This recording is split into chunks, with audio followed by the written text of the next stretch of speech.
So right now we're out in the greenhouse, but this isn't a gardening video. Today on the Retro Time Machine, I'm going to show you how to take an ordinary wall and turn it into something extraordinary. And all you're going to need is patience, paint, and tape. So the first step is decide what color you want your stripes to be in the outline of your pattern. If your wall is already white, you're one step ahead of me. If you want a different color, you gotta do that first. Your next step is deciding your grid. So when I've done this pattern before, I use something that's already on the wall. This time I used the vent for the heat for my greenhouse, and the last time I used my AC unit. You could use a window, or if you don't have anything on that wall that's a permanent fixture, you can make up whatever shape you want. You can do it a lot bigger than these. I wouldn't recommend going much smaller. You gotta think the smaller the grid, the more boxes you have to make and the more you have to tape. So I'm just going across and doing my lines and creating boxes that match the grid that I am using.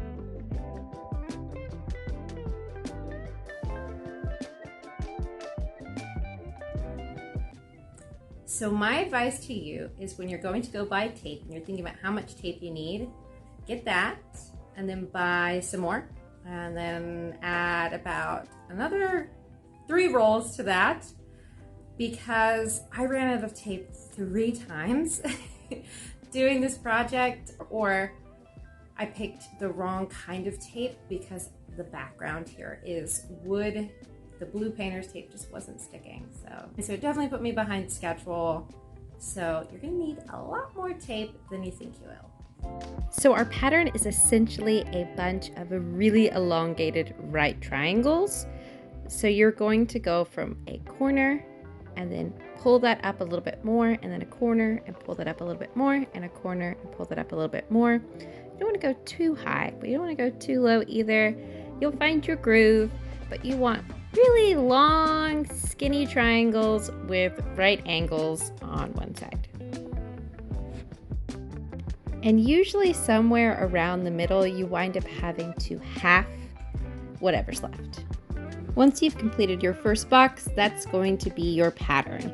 So go along and measure all of the straight lines from the corner to the top of the triangle and mark those on your tape. And you're also going to mark them on paper in groups of 3. It makes it so much easier if you keep it in groups of 3. Trust me, I've done this before. Now this is where it starts to get a little tricky, because we're going to go all topsy-turvy and do this in a mirror image. And that's why you really want to make sure that you write down those measurements on the tape, and you also have your list and your ruler. Once you get into it, like I said, it'll all start to make sense, but those first 1 or 2 panels are pretty tricky, but you got this, I swear. Now above each of those panels, you're gonna flip it upside down. I know. But that's why the cheat sheet is super important, and I promise you've got this. You'll start to see that beautiful fan shape take hold, and you'll be captivated, and it will push you through to the next step, I promise. So now you have to decide on paint colors. I suggest picking up a ton of swatches and laying them out in a gradient that you like. I have done this with 2 colors, but this time I decided to do it with 3. You always want to start with the lightest color and apply that, and then apply a middle tone and blend, and then the darker. The light colors will overtake the dark every time. So you definitely want to make sure you leave a ton of space for a pure dark color and a little bit of space for blending on that. Apply the light color and then apply the medium tone, and then you're just going to swoosh that brush back and forth in a fluid motion until those pigments blend. And you're going to repeat with the same with the darker, but not as far and as easy as these colors blend together. You can see I'm very careful when I blend the dark into the medium tone, because it will just overpower it and take it all away. You can see whenever I'm blending the dark tone in, I'm actually pulling it up into the middle tone versus pulling the middle tone down into the dark. If you haven't done a lot of blended painting before, obviously start your first few sections in an area that isn't super obvious. So once you get the flow, it'll look perfect. Isn't this just beautiful by itself? I really want to do a wall just like this one day. Wow. But this was so satisfying.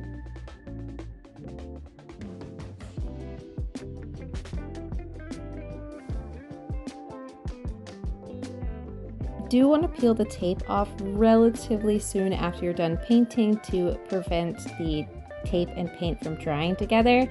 And I knew my lines weren't going to be super clean because I'm painting on plywood, but it being a super textured surface, I'm very happy with how this turned out and so in love.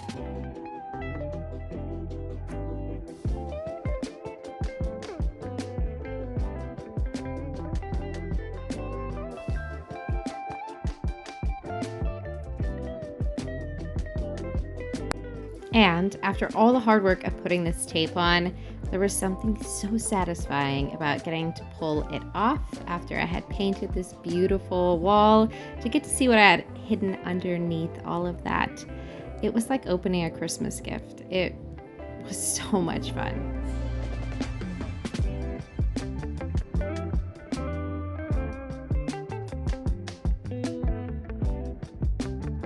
I'm so happy I decided to go with this blue. I had thought about doing green, but I knew that green would be everywhere inside the greenhouse, and this color really makes the space feel a lot bigger, and it just absolutely comes alive.